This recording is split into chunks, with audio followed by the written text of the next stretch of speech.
Hello everybody, in this video we will be constructing a mortgage amortization table, and for that we have the following example. Consider that you are interested in purchasing a house currently priced at $249,000, and the down payment rate, the bank is obliging you to put a 20% down payment at least. So what happens is the down payment amount, actually this should be blue color, the down payment amount will be simply equal to this number times the house price times the down payment rate. There you go. And the loan amount is just the difference between the house price and the down payment. After you put down 20% of the house price, the remaining portion will be the amount of loan that you are seeking from the bank, basically. So what's the good thing is there's a formula underneath here, as you can see over here, and there's a formula underneath this one as well. So what I did is, I think it's good modeling practice to have different colors for input and different colors for output. Here let me actually put a legend here so that everyone would remember. Enter. So the yellow is associated with input. So whenever you see a yellow square, you have to enter some information. The blue one has a formula within that, so you don't have to enter any number. It will automatically create a number based on the formula we are going to build in a minute. So suppose that you want to buy this house, pay off this mortgage, this loan in 30 years. We need to build yet another formula underneath this one. So it will be 12 times this number, the number of years. That will give you how many months for you to pay off the loan, basically. All right, so the interest rate, suppose that your credit score is not that good after all, and your rate is 5.25%, pretty high.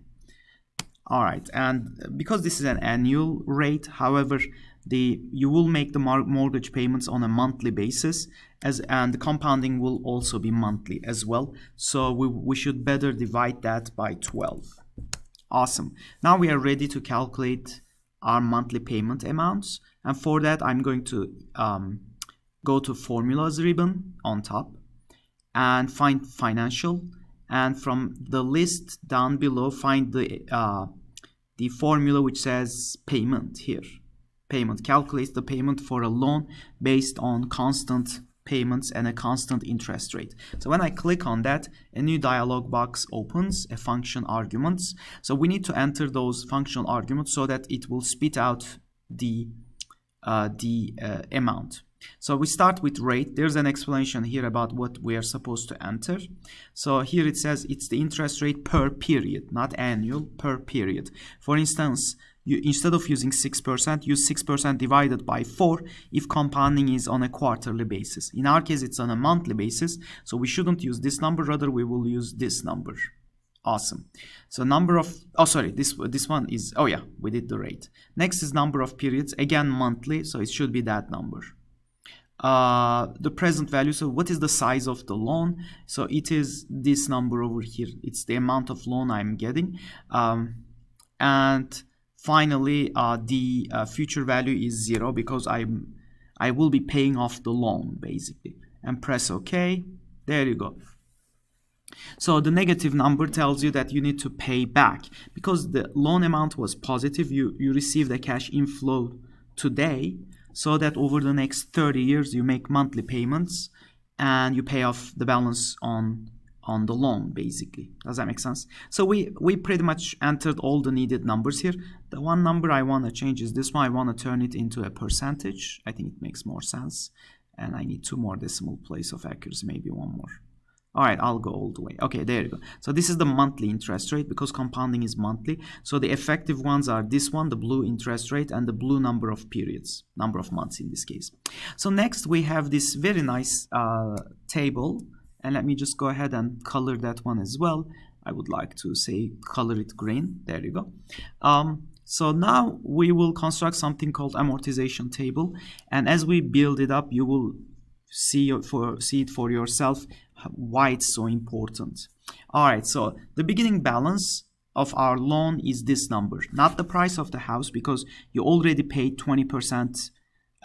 You did put a 20% down payment already. So the effective loan is this one. So we are just constructing this amortization table to figure out what is the remaining balance month after month, and the portion of your payment that goes towards interest and or principal and so on. So this is the beginning balance actually. So I press equal this number, press enter. All right, next is the payments. Well, we know what the payments are. These will be my monthly payments. If I want to pay off that loan, that mortgage, over the next 30 years, 360 months, with that interest rate, I have to make these monthly payments. So that's equal to this number. Awesome. So now I know what my payments are. You might be wondering what would be the proportion of the payment that will go towards paying the interest at the end of the month, and then the proportion that will go towards reducing the principal, so therefore the ending balance at the end of the first month will be less than the beginning balance. So the period here is really the month. All right, so the portion of the amount that will go towards interest is equal to well, I did start with a minus sign. It is this number, which is the beginning balance, and I know that the monthly interest rate is here, so times the monthly interest rate will give you the portion of the balance which will go towards paying interest, right? And the remaining amount as a result, so the difference between these two negative numbers, the reason it didn't show up is because I was supposed to format all these cells. Oops, there's no harm. Okay, dollar sign. Yes, now it's better. All right, so now the principal, the difference will go towards the principal, which is this number minus that number. Awesome. So we know exactly how much the principal will be reduced, the overall balance. So as a result, the ending balance will be this number plus that number. Nice. So at the end of the first month, a significant portion of my payment went towards paying the interest on the loan. I still was able to reduce the overall balance on my loan by this amount, and this is the ending balance. Now that ending balance will carry to the beginning of the following month, and the whole game will start all over again. So this payment will be the same amount on the following month. Actually, each month because it's a fixed rate interest mortgage payment, so what we can do is instead I can just go to the original this first cell over there and press F4 or function F4 depending on the machine you use. Press enter. Now the benefit of that is if I double click, it will automatically I can drag the formula all the way down. How about interest? We can pretty much do the same thing for interest, except that we should be careful. There are two variables. We want to calculate whatever is the beginning balance, which is the F column. So this one should be changing, but the B12 is the interest rate monthly. That one should remain fixed. So press function F4 or F4 depending on the machine you use over there. So the benefit of that will be that I can double click this one as well. For this one I don't have to do anything. It's always the difference between these numbers. Just double click. And finally the ending balance, this one is also a double click. I think I'm pretty much done here.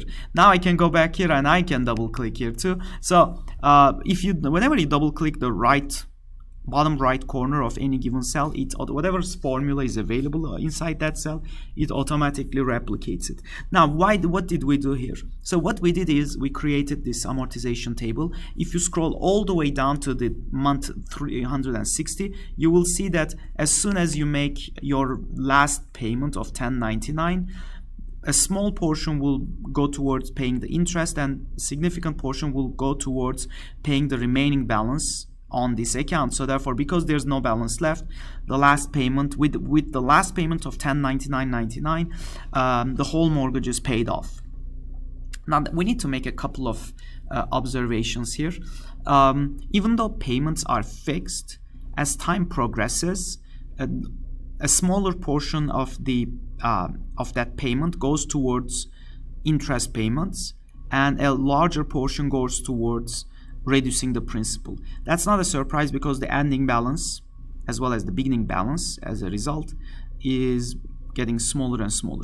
The problem is the initial few years, that reduction in the balance is very small and very slow, but over time it will get faster and faster, right? So for instance, when you compare the portion of your payment that went towards interest in month 1 and compare it to month 2, the decrease, I should say, of the amount that went towards the interest is $1.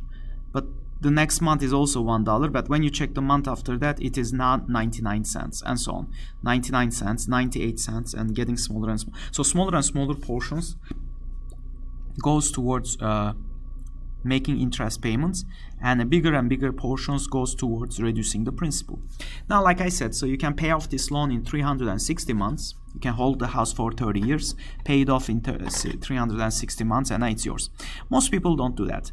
In the US, a lot of people changes jobs, they move from one location to a new location, and for all these sorts of reasons, I think the US average is about 6 years. So people usually hold their houses for about 6-7 years, and then after which they end up selling it. So and I think the trend stops at retirement. At retirement, people pretty much stick with their retirement house. That's why a lot of elderly in the US, once they reach the retirement age, because mortgage companies, they cannot discriminate based on your age, even though they have no more income, or one year before they retire, for instance. What they do is people at their 64th or 65th birthday, they purchase a new house that will become their retirement house.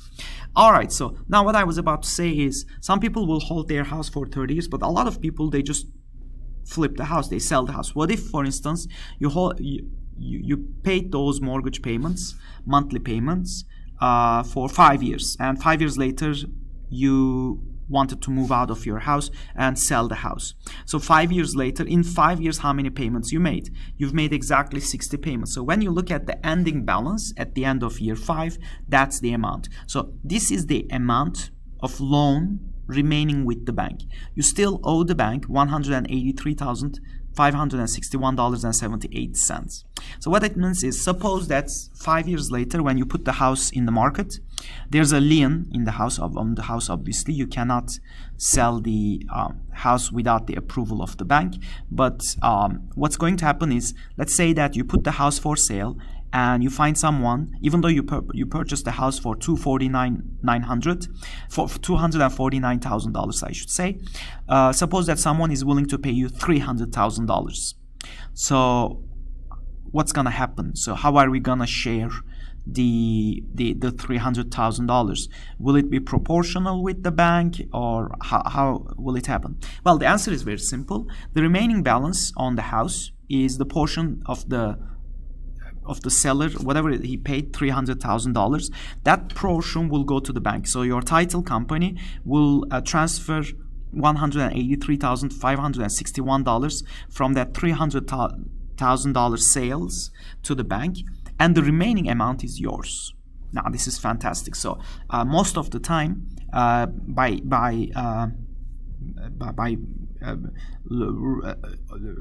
paying mortgage payments, you are actually in the process of owning the house, right? So most of the time you will end up with a capital gain, I should say, unless the house price declines in value. I think the house price valuations, like the increase year after year in terms of the rate of return that you earn, is somewhere between bond returns and stock returns. So in the US, historically, I think the stocks are earning 9 to 10%, 9 or 9.5% return on average. And I think bonds are, corporate bonds I'm talking about, maybe 3-4%. I think real estate in general earns about 6-7%. So you can end up making money. So you can consider real estate as an investment opportunity. All right, so having said that as well, so we can easily, by looking at this table, we can see exactly the portion that will go to the bank, and the remaining portion is mine after I'm able to sell the house. One last thing, remember how earlier we said that the payment, this is fixed, but the principal and the interest, they keep changing over time. What we can do is we can even construct a table, a graph, I should say. Let me show you how the graph can be drawn. I don't even need the months. I will maybe I do actually. Let me just copy this, Control C. All right, so I'm going to paste this here because I'm going to draw a new table. I don't wanna, so Control C. This one I should be careful. I'm going to right click and then just paste the values. There you go. Okay, so now that I have all this, I can just go ahead and color it as well while I'm at it. There you go. And I want to make sure that these two columns are dollar amounts. There you go. Perfect. Well, actually, you know what? The negatives are kind of annoying, right? Oh gosh. All right, so let me do it one more time. Sorry for that. I should have done when I copied it. Okay, let me redo this thing. Let me just copy it from the previous one. I don't want to redo the things. Equal to, so the interest portion will be this number, except that we will put a minus sign, and now I can double click. Perfect. And I can even go this way. I think it should work, and I can double click that way. Oh wait, it won't let me double click now. There you go. So this is the amount that goes to the principal. I think the numbers match. Perfect. Now we're ready to draw a, oops, how did I mess up again? All right, let's do it again. So this is, I want to draw a chart. Okay, a picture of the thing, the transactions. So we are going to, so let me scroll all the way back up. Wow, I'm way below, huh? All right, so I would like to insert a chart. I'm going to make it like a column chart. And I want to impose the data set on top of each other, right?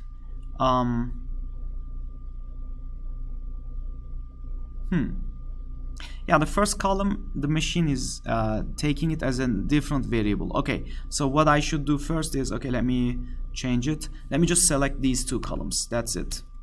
Okay, now let's do it.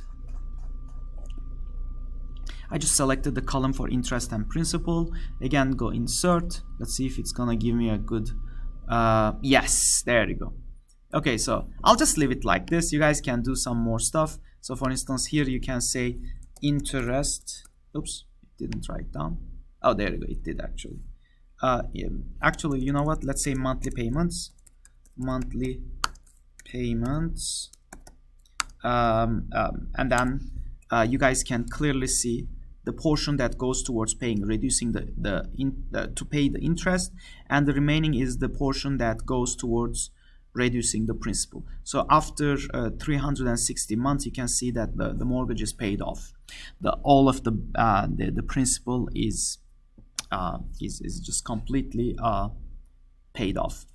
All right, so that's also a very neat picture. I hope that makes sense for everybody. So what we did, to summarize, we started with a hypothetical example where we made mortgage monthly payment calculations, which was pretty easy. That was the easy part. Next, we constructed this amortization table, and we talked about, interpreted the numbers in this table. And finally, we were able to produce this monthly payments chart, if you want, as well. So hope this was useful, and looking forward to see you guys in our next lecture.